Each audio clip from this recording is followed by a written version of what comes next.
Tamam.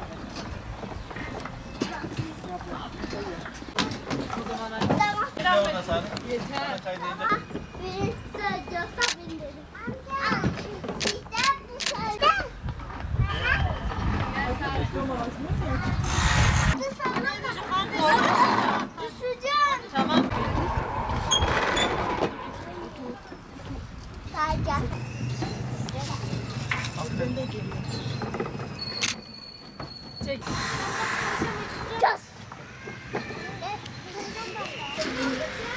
Olma tamam mı? Tavana fırlat. Tamam değil.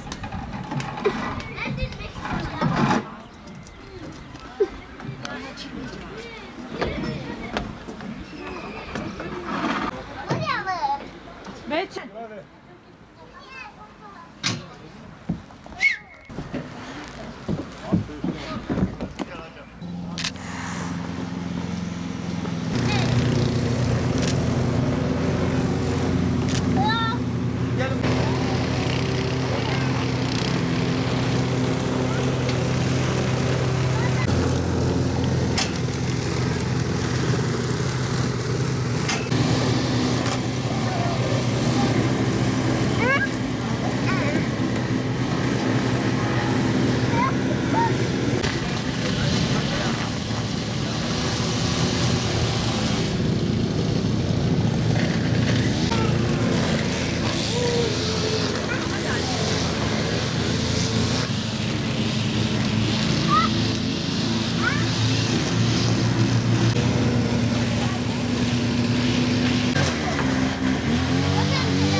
İndirim sen gel başka bir yerde çıkar bize.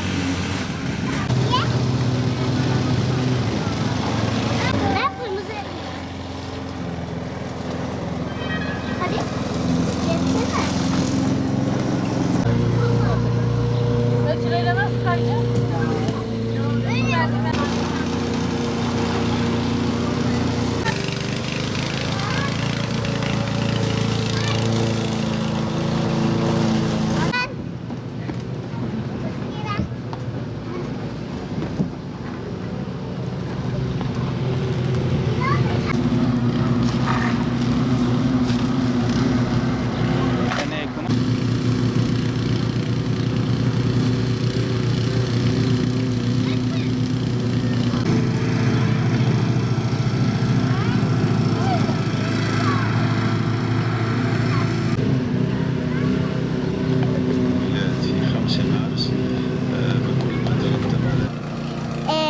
Hastalık vardı, batta ditemedik, işimi verdiler, şimdi batta dittik, bat doktor serdi.